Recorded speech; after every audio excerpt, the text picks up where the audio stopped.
Well, howdy, folks. It is Chet Garner, and you're listening to the Daytripper podcast. It is October 2020. The days are clicking by so that we can all get past 2020 and get this thing over with. But we're enjoying October. We're going to enjoy November. We're definitely going to enjoy December because there's always something to celebrate. But I'm joined by Lindsay Tutt, co-host, and the great Todd White is back. Howdy, folks. And Todd probably didn't listen to the podcast from last month, so which is probably a good thing. Did I get trashed? When we had Daniel on instead of you. No. You did not get trashed. We love you dearly, Todd. So let's do this. All right, guys. So before we get too far into it, let's shout out to our sponsor, which is the Daytripper General Store. No, that's not even the name of a thing. It's the Daytripper World Headquarters. It's here in Georgetown. You know what? It used to be called the General Store like years ago when we launched it online. And so now it is the Daytripper World Headquarters.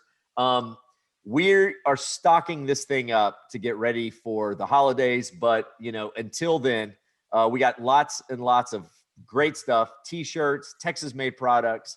And we have a coupon for our podcast listeners. October podcast, one word, will get you 15% off. So come by and see us. It works in store and it works online at checkout. So anyway, we hope you like it. Also, we got some new stuff like the new camo hat I'm wearing or the new hat Todd's wearing. We do not sell the shirt Lindsay is wearing, though. Sorry, guys. I'm not a model today like y'all are. Yeah, right. We didn't even plan it. Oh, hey, and Todd's wearing our new season 12 shirt. That's right. So it's about time you got fuzzy dice on the rear view. Right? It's nice. About time. All right. So anyway, y'all go support us through the world headquarters. We would dearly appreciate it. Well, guys, has this presidential election been longer than every other presidential election? Not to get too political here. What I'm mainly railing against is debate fatigue, presidential election fatigue, which sets in all the time. But I feel like we started talking about 2020 as soon as Trump got into office, and it has just never ceased. And especially now, it's come to the point where my head's about to explode. Am I the only one? No, I'm over it. I'm over it. And it's just come to the point where I'm just tuning it out. Like that's really all you can do, unless you want to get into this weird echo chamber and just get angry, right? Like that's all either side's doing right now is trying to get the other one angry and in hopes that it would turn out votes or something like that. I don't know. It's just too much in my brain. So I've just kind of had to tune it all out. I don't think we've ever experienced this much angst as a nation and anger over a presidential election. Not that I can recall. I was going to say, I think everyone's angry in general. So I feel like they're just funneling it towards the election because that's something they can get angry at. That's there. Yeah, you're right. Yeah, I mean, maybe that is it. Maybe it's just that we're angry and we just need a target. And it just so happens that the president is our collective target, I guess, or the election the other way is the collective target, or it's the people wearing masks or the people not wearing masks. So it's been, there are so many people who put so much hope into whoever is elected president one way or the other. And I feel like we're forgetting to do the easier thing. Well, not easier. It's easy to get wrapped up in something that you can't really affect and doesn't have much relation to you. The harder thing is to get involved in your local elections and go out and actually get educated on the things that actually matter and can affect your life, like county government or city government, which there's a ton of other elections on the ballot and people just breeze past that because it's sexier to care about the presidential election, when at the end of the day, that's one of the ones that affects you the least. Am I preaching the choir here? You guys get this. I think you are. All right. Yeah. And there's listeners out there. They understand. So anyway, I'm actually more irritated because blue masks have become the new cigarettes. I see them all. Masks? What do you mean blue masks? What are you talking about? They're all over the ground. People are throwing them on the ground just like they do Oh, cigarette yeah, butts. yeah, yeah. It's so That's irritating. ridiculous. It's like That's the new true. cigarette butt. I've snapped That's some pictures of ridiculous. them just sitting on the ground in sadness, like sign of the times, sign of the times. Man, it's going to be so great when we're past this and we're going to look back and be like, remember when? But when you're living in the remember when, it just is weird. So, anyway, we've had a busy month. I can't even remember when we released our last podcast. Maybe it was a month ago, maybe it wasn't. But there's been a lot of stuff. What have y'all been up to? My sister came into town actually for a little bit. She was here for like a month. And I think we did like everything that you can do during COVID, hiking, eating outside, whatever. But our favorite thing that we did was we signed up to do a virtual chocolate tasting on National Taco Day. And all of the truffles were like taco themed. So there was like guacamole, margarita. They had a brisket taco truffle. Wait, hold up. This was chocolate? This was chocolate. Yes. And it was like Willy Wonka because you take a bite and you're like, oh, like this is chocolate. Like I get it. But like the longer it sits, you can like taste the smoke from the brisket and the pepper and like the cheese. It was insane. It was awesome. How did this work? I don't know. I love chocolate. I love tacos. The two shall not meet. They should not meet. No, I'm going to say I wouldn't sit there and just like snack on like taco truffles, but it was cool to like be like, like you feel you're like out Willy Wonka and you're like, I could replace a meal with this. Like I'd be fine with that. I'm confused how this worked. Did they send you a package of chocolate for the tasting that you had to hold on to until the day? Yeah, they like sent us it. It was Delicia Chocolatier, which is in Austin. They sent us like a fancy little, it looked like a Tiffany's box, but it had chocolate in it. And then like we Zoom met and she was like, all right, taste the chocolate, smell the chocolate, bite into the chocolate. And we ate chocolate together. I would have broken into the box before the day, I think. Well, there's a process, Todd. I know all the things about chocolate tasting now. There's a process. So you like savor the chocolate, you bite into it to see what it feels like, you sniff it. It was a lot. No, I get all that. I would have just eaten the chocolate before the event if it would have come early. Yeah, I know. I don't know about the taco truffles though. I was kind of ready to wait on those because I was like, I don't know how this is going to be, but it was cool. I'll be doing my first virtual tasting event tomorrow night, actually, which is probably before this podcast actually comes out. But it's a wine and pecan, Texas wine, Texas pecan pairing. That sounds cool. And so they sent me the box. It has 6 bottles of wine in it and then 1 bag of pecans. And wow. So I'm not. I like the ratio. It's a great ratio. Supposed to be like, am I going to crack all 6 bottles of wine in one night? Please do. I know, but like, and then you're getting lit. Like, right. Wine, once it's been uncorked, starts to go downhill. So it could be a very interesting weekend, guys.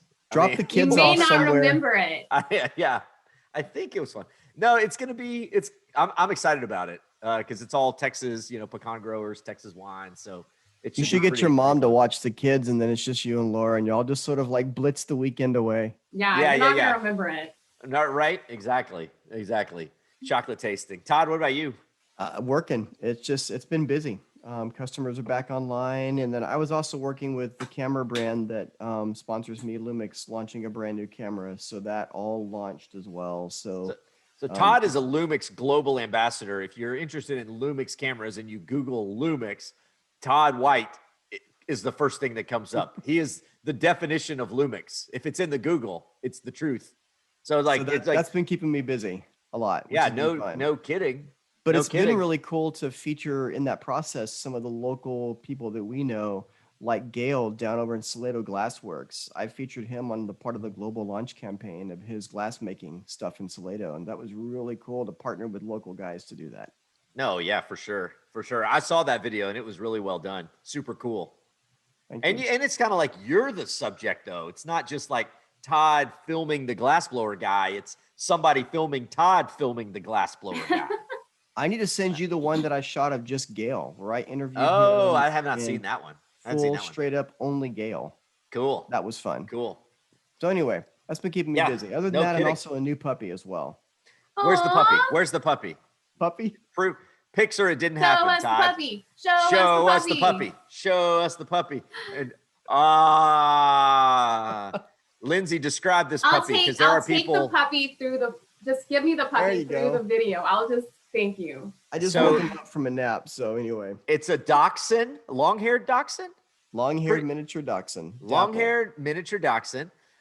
Beautiful coloring, kind of like splotchy brown, dark brown, light brown, gold. And look at his golden eyes. sort of. They're like really pretty. That little Yeah. face. What's He's it? tired. What's his name? Orson. Orson. As Orson in Welles. Orson Welles. Ah. Yeah. Todd the film buff. Todd the artsy film buff. I like him. I like it.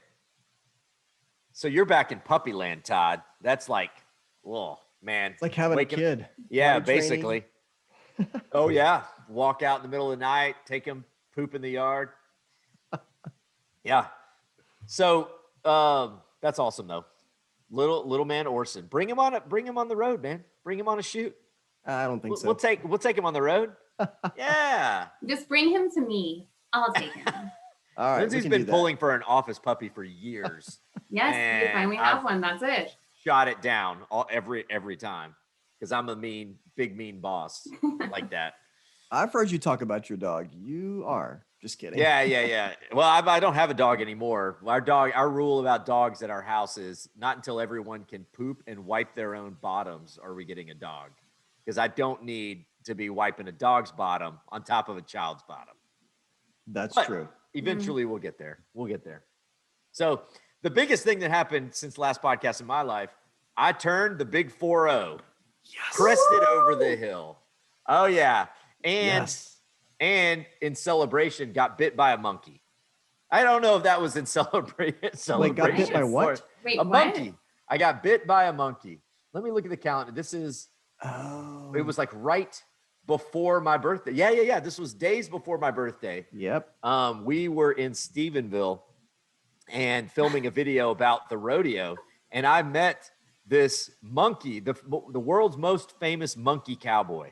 And if you want to laugh, Google Whiplash the Cowboy Monkey and watch videos. He rides a dog and the dog runs insanely fast and the monkey just holds on Wow. on the back. That's all the monkey is trying That to do poor is monkey. hold on. No kidding. That's I mean, hilarious. I was thinking the monkey probably has permanent brain damage, but he's like 28 years old and Wow. super What? That's cranky. how old I am. Yeah, My age. yeah, but you're not a monkey, Lindsay. And I haven't been riding a dog. So, I mean, props to him. His life's hard enough. But they say that he has 15 more years of rodeo in him. Like, that's how long these monkeys live. That's crazy. So I was interviewing him like you do. You know, you interview monkeys. That's how weird my job is. And I reached my hand out to shake the monkey's hand, and he grabbed it and bit it. So I got bit by a monkey, which is something I wasn't necessarily looking to do in life, but it's a pretty good story. I mean, I did, That you know, is. like if you're going to Living get the bit, dream. yeah. Get bit by a monkey. I'll add that feather to my cap. It didn't hurt. He wasn't like trying to be mean. It was just one of those like, get your hand out my face. I'm gonna check yourself. You know, it's just like a little, One of those like a tough rodeo like a monkeys. dog would do. Yeah. Yeah. Like check yourself. So it was good. It was good. It was super fun. We got to film that video in Stephenville. Had my birthday. Went to the Hill Country. Saw some breweries I'd never been to and things like that. It was a good time. Sat in the Guadalupe River. Living the good life. Anyway, while we've been out doing lots of stuff, it's been pretty busy in Texas too. While you've been listening to this podcast, lots of stuff's been going on in the Lone Star State. This is Meanwhile in Texas. All right. So who wants to go first? Y'all hit me. Who? Go. Lindsay, go. Okay, I'll go first. This is like my favorite story ever, and I feel like the stars aligned to bring me this.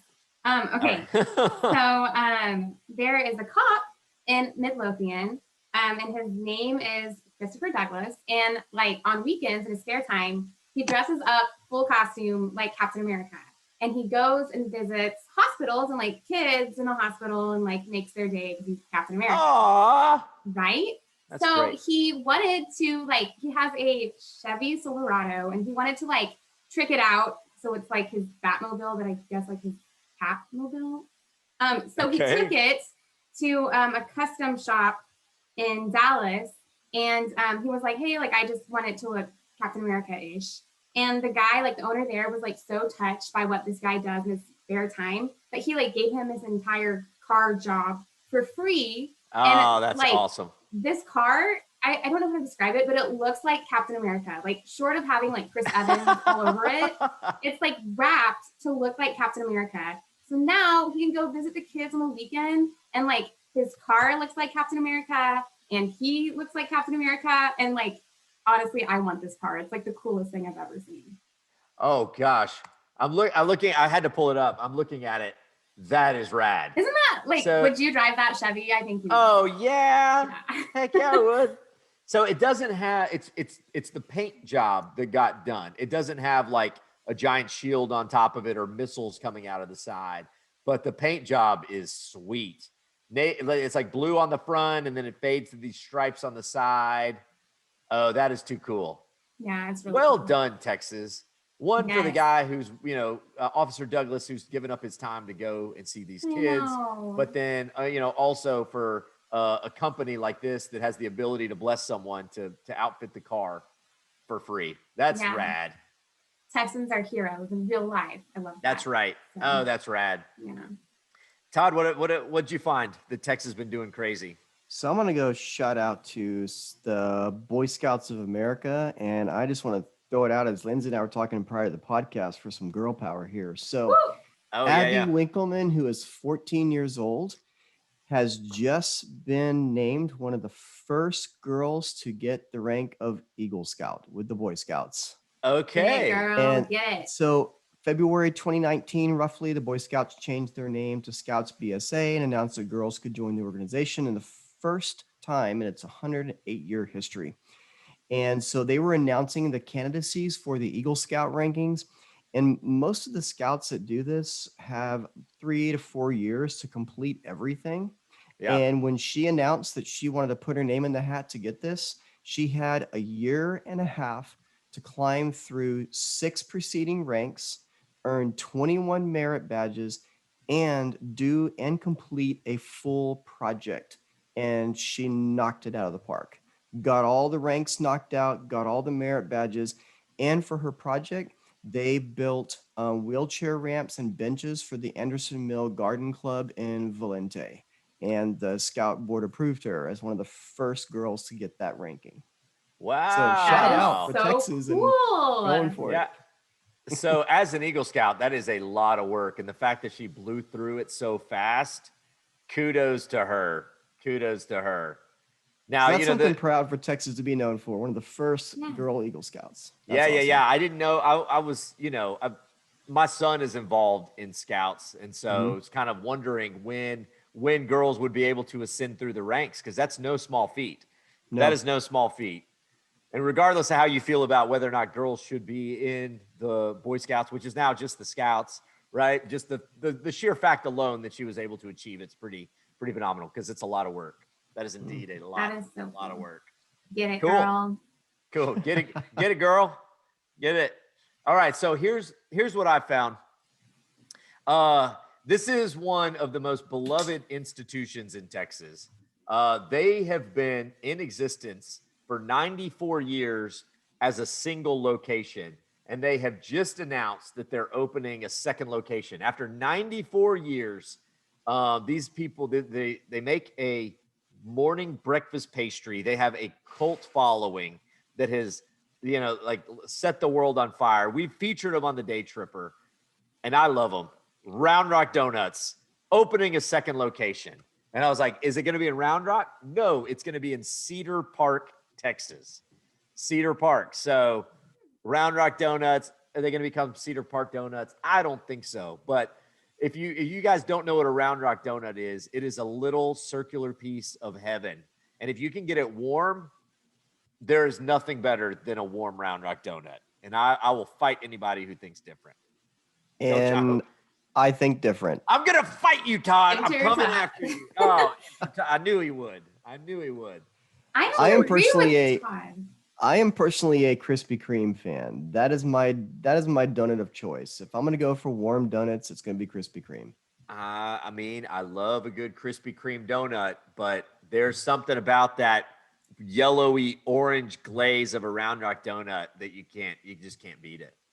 Can't I beat have it. to I don't agree know. with Todd because there's kind of like a statute of limitations on the Round Rock donut. You got to get that thing hot because after that, it doesn't work. Like it kind of dies. But Krispy Kreme Yeah. is great hot, but it's great later on too. Yep.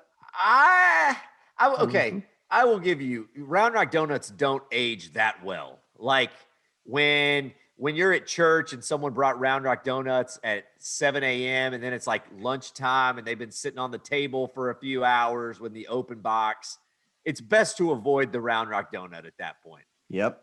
But I don't think Krispy Kremes age very well either. No, they I'll do. beg to differ on that. They do. They just turn into No. normal, really good donuts. That's what they do.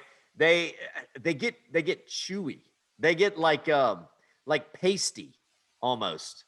Like so let's be honest, every donut is better straight out of the grease, right? I would agree. But I do hot to hot Round Rock donut versus Krispy Kreme. I'm going Round Rock donut 10 out of 10 times. 10 out of 10. Okay. And there's a lot of other Texans who are Shipley people. Y'all Shipley people? No, Yuck. not at all. Really? No. I mean, I don't think they're necessarily at the top of the pecking order, but if people are listening from Houston, they want to come and fight us now. That's like what they do. Shipley's is kind of down there with like what's that other one that people like? Dunkin' Donuts. Those are kind of like bottom scrapers. No, Yeah, I will fight all of y'all. Dunkin' beats all of them. I Oh. love Dunkin'. Yes. Wow, No. Lindsay. No. Lindsay. I cannot You- believe y'all. You've lost credibility now. Saying No, something I so gained credibility. blasphemous. Y'all lost it. No. Don't angry. Shit, like Dunkin'. I mean, I will still eat a donut because I'm fat kid, but like Dunkin' is that's no. That's They have a ghost pepper donut right now. Come on. no. But the base for the donut doesn't even start off good, so it's already suffering. You're already So- suffering, so Your Oh, face well. is already suffering. It's all good. All right. Well, these are all. That's good. Good work, guys. Good story. So I am going to take a pause real quick. There's a guy who died in Texas, Johnny Bush. And I just remembered I was going to do a actually let me stick to the original plan. I'm going to stick to the original plan. Just cuz we're,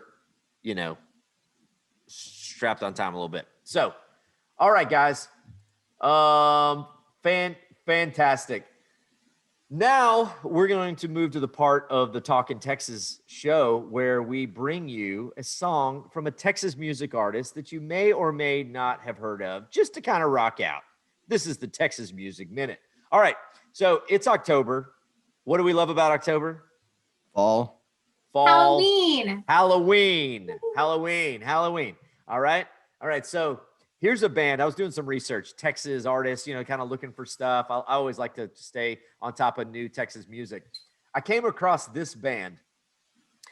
They were supposed to play South by, I believe, this past year, but we all know South by, wah, wah, wah. Ooh. I think they've played South by in the past, though. But their name is American Werewolf Academy. So That sounds like a Yeah. Netflix show. yeah, It totally does. Dude, It's like it is right a- after Umbrella Academy comes the Yes! Werewolf Academy. but it's kind of like Disney kids, right? Like Disney kids who want to be werewolves. Yes. No? Sure. Yeah, that could totally be Yeah, a musical. Yeah. I don't could see it being too hardcore. Maybe it's like in a musical, like we want to be werewolves. All right, so this band was formed in 2003. That's 17 years ago. But they came together after their previous band, and I know you guys are big fans of them. Robot Monster Weekend. They Favorites. disbanded. Yeah, y'all's favorite band. favorites. saying these names. I've been watching Parks and Recreation, where Andy is constantly coming up with new band names. Mouse Rat. Yes, that's literally like one of the band names he would come up with. Yeah. So American Werewolf Academy, Robot Monster Weekend. So they're from Dallas. There's 4 of these guys, and they've got their latest song. I thought just appropriate for Halloween. Let's listen to some werewolf music. And this song is called It's Just Blood. Are we ready? Because after all, I mean, it's just blood. Or is it True Blood? Oh, sorry, I had to ask. Or is it Bad Blood? Oh, sorry, I had to. All right, guys, whatever it is, it's just blood.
All right. So, Texas tends to be thought of as only country music, but that's some kind of like rock punk music.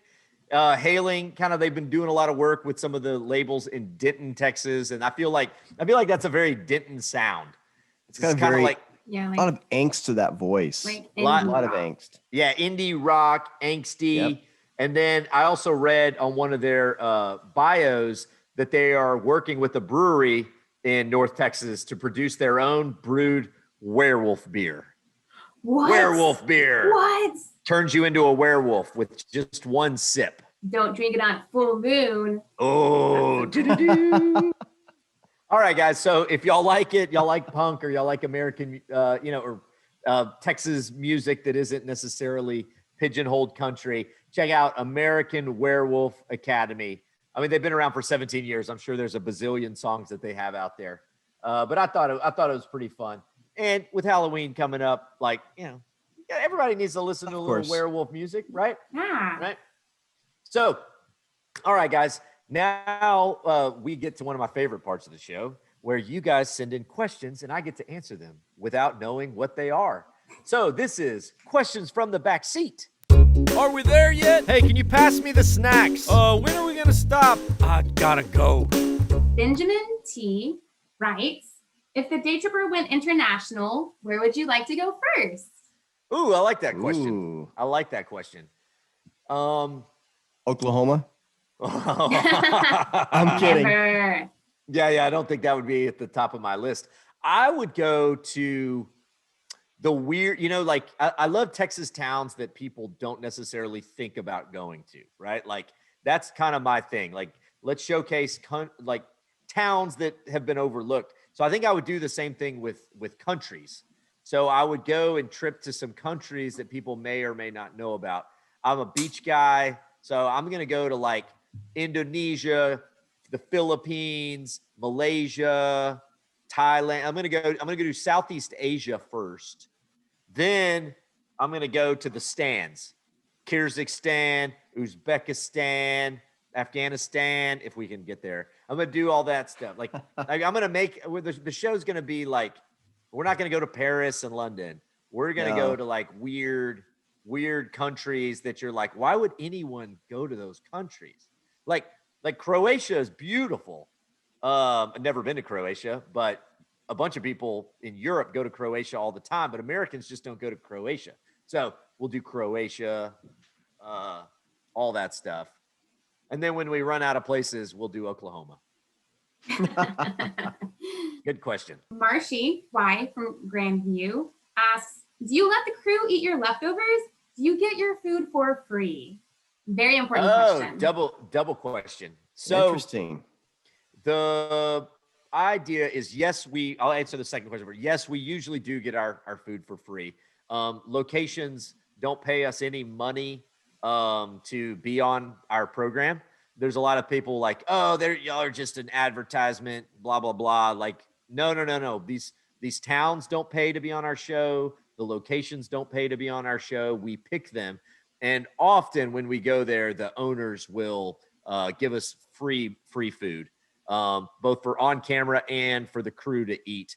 We try to pay and they always refuse. And so it's just something. I mean, every now and then they won't, and we definitely don't mind supporting a small business and covering our meals. But for the most part, they do, in fact, give us free food. Way more food than we could ever eat. And one of the comments most of them say is that feeding the crew is a very small investment for the amount of advertising exposure and love that we give them on the show. So yeah. Oh, yeah. No, I mean, I've never put a monetary value to it, but the value of being on the Daytrippers, hundreds of thousands of dollars, considering the reach and the time and all of that stuff. So yeah, usually small businesses are super gracious and will provide us with food. Now, as to the first question, the crew, I don't let them eat my leftovers. They do it on their own, and I try to stop them, and yet they cannot be stopped. Because usually the way it works out is we're at a food location for between an hour and a half or 2 hours, and I eat just somewhere in the middle. Sometimes I'll eat first, sometimes I'll eat last. But if I eat and then there's more time, basically we finish filming, the crew swipes in, eats the rest of my food, then we finish filming the segment, then we take a break and the crew gets their own second round of food. So they not only eat my food, they also get their own food. Usually. So we don't eat Chet's leftovers. No. Well, there that's is not true. lots of food on there's awesome. way too much food. So Way too much. food. It's so cool. Yeah. Yes, we got one more. It's one of those double questions again. Edward E. says or asks, what has been your favorite place you've visited, and who is someone you visited that you'll never forget? I know you love the deep questions, Chet, so I put that one in there for you. Wow. I mean, my favorite places I visit changes all the time. I don't necessarily have a favorite. We've got, I mean, the ones that I have the best memories of are some of the outdoorsy ones, Big Bend, North Padre Island, Devil's River. But then some of the towns I love, like I had a wonderful time in Wichita Falls, not necessarily a tourist destination. East Texas, Crockett, we had a great time. Lufkin, Nacogdoches. I mean, gosh, they keep piling up. But then, I love the hill country. There's a reason I live in Georgetown, is because I love this town, but I love being able to bounce out to the hill country super quick. So that's the impossible question. And then someone I've met that I will never forget. Oh gosh, there's been so many of them. I've got one person comes to the top of mind. Vincel Mars from Taylor Cafe. That's who I was thinking. I was actually when he was him out in his 90s, and he'd been manning the counter at the Taylor Cafe since, for decades upon decades, 50 years. Showed up every day. And he's in his 90s, a World War II hero. Wasn't expected to really do much, but everybody expected to see him. And so he would sit there and he would greet the customers, smile. You could go and talk to him. And I just remember, man, this guy is from an era of Texas that as soon as he dies, hopefully we won't forget this.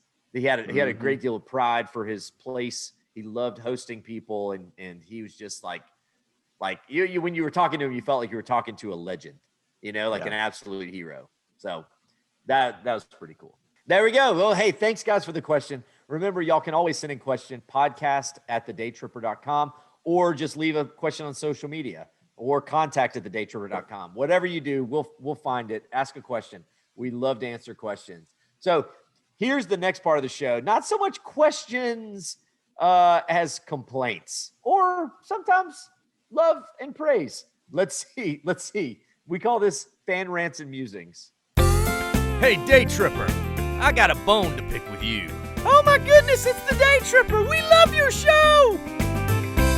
All right, time said, I just want you to know that you usually tell me that I pick ones that are too nice. So I've got some good ones for you here. I think you're going to be happy.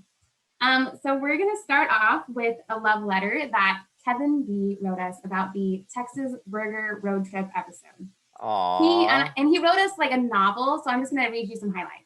Okay. He writes, I just saw your segment on hamburgers on KERA. The laziness and stupidity as to where a hamburger came from is embarrassing.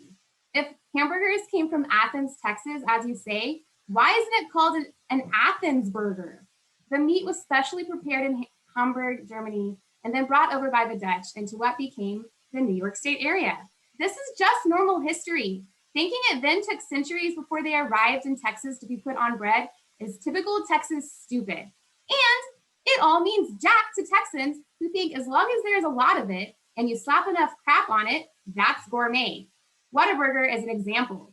I guess that most Texans have never had a well-seasoned burger in their life. That is why they have to throw all that stuff on it. This is why A1 is so popular, because the burger meat is treated like roadkill in Texas. Brisket and ribs are prepared very well at most restaurants here, but burgers are crap. And then he says, 30 minutes of a bunch of country folks going from one place to the other eating burgers with their personal definition of what a burger is in the first place was mind-numbing. The reason I saw the whole show is because I was doing the dishes, and once I start, I don't stop. But then he ends by saying, however, having lived in Texas for only 6 years, I'm going to watch your segments on the cities. COVID makes it risky to do these places, so I'm glad you did them. Thanks for the entertainment, and I appreciate your time. Wow. There's so many different places to go there. So many different places to go. Someone's got All some right. COVID angst. Yeah, that they need to I get know. out. He lot needs to of get out. He feelings. needs to go on some day trips. Wow. I love his email. That's how impassioned he is about it. And now, there are people who I'm not oblivious to the other narratives that burger started somewhere else, but I live in Texas. I'm going to believe the Texas version. Why? Because I'm biased and I'm a Texan, and I don't have to apologize for being biased. Like, that's just when I'm unbiased, I'll tell you. But with this matter, I'm going to be biased. There's no way to get around it. So, I mean, so that there's other things. We can admit that. But for him to say that we don't know how to cook burgers just proves that he doesn't know how to eat burgers. He has no, this is for real. Like, our burgers are the best. And I've eaten burgers all over the place. I've gone to other states and eaten burgers, and they usually taste like unseasoned chunks of ground beef that is just slapped between a bun, and super disappointing. So I'd like to know where his top burgers are, and I can go try them. But then I am super appreciative he watched the whole show, which is hilarious, and that I hope his dishes got done. I hope he cleaned his dishes really well. That's too funny. And he finishes it with a compliment. So all good, man. We're going to make the show we like. And if you want to turn it on, turn it on. That's all I got. We appreciate him watching. All right. This next one, I would like to point out that the subject line is possible cousins, and it is written by Dave G. I'll let you guess what the last name is. He writes, I found your show while channel surfing. It was about Texas, so I decided to watch for a while. I noticed you look like my nephew, but then I thought, everyone in Texas looks the same. Later, as you were touring the Garner home in Uvalde, you mentioned possibly being related because of your name. That got my attention. I am also related to John Nance Garner, sixth cousin once removed, but I am more closely related to Bradley Garner. I have quite a lot of information about his ancestors, including British royalty. According to one source, the Queen is my 22nd cousin. If you are related and would like to share information about our ancestors, let me know. Whoa! So David Garner, I'm assuming not my uncle. I have an uncle named David Garner. So if he's related to Bradley Garner, then we're absolutely cousins, because Bradley is my 5 great grandfather who came over to Orange, Texas in the 1820s. So moved to Mexico in the 1820s. After his sons had come over and kind of paved the way for him, he came over. So that's cool. Definitely. And if I understand it right, he's saying basically we're related to royalty. And so I can go and participate in the next royal wedding somehow, right? Exactly. That's what I was reading into it. I think you're exactly right. I feel like this is Oprah, where we just like reunited you with your long lost relative. Yeah, let's do it, David.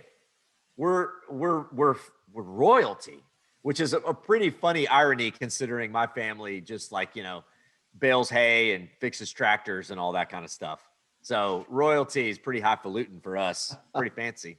All right. And as always, I like to end with a nice one. So this is from YouTube. It was a comment, and their name is Hypocrisy Hunter, which is fun. Dun, dun, dun. They write, greetings from Southwest Louisiana. I travel in Texas a lot, and your show is my main travel guide. Louisiana Public Broadcasting finally brought your show back. Thanks for posting on YouTube. We'll be back in Texas as soon as we recover from the hurricane. Well, good luck recovering from the hurricane. There were y'all got smacked in the face over there in Louisiana. And so we've been pulling and praying for y'all. But I'm glad that LPB, Louisiana Public Broadcasting, put us back on TV, and we have watchers in the Pelican State. That's awesome. Well, that's it. What was his name? Hypocrisy Hunter. Hypocrisy Hunter. Thank you. I guess he was watching our shows to hunt out and call us out on all our own hypocrisies. Yeah. It's like talking about burgers when we don't know Kevin about it. did that for him, so he put something nice. Just that name by itself cracks me up. That's like, I would be like, whoa, wait, that person's emailing me? I want to skip this email. Right. Well, y'all, that was super fun. Thank everybody for listening. Remember, the Talkin' Texas podcast is sponsored by the Daytripper World Headquarters. And with the code October Podcast, you can get 15% off of your purchases. We've got all kinds of stuff out there. We got knives that are made in Texas, candles that are made in Texas, all of our shirts, including the hats Todd and I are wearing, the shirt Todd's wearing. So use that code, and we would love it if you would come and check us out, either here in Georgetown in the historic part, or just online at thedaytripper.com. So anyway, thank y'all for listening. We will see all y'all out on the road. Later. Wait, Lindsay, you got to say bye. Oh, that's me? Oh, okay. Yeah. I was like, wait, stop the recording? Okay. We will Bye. see. And vaya con Dios, amigos.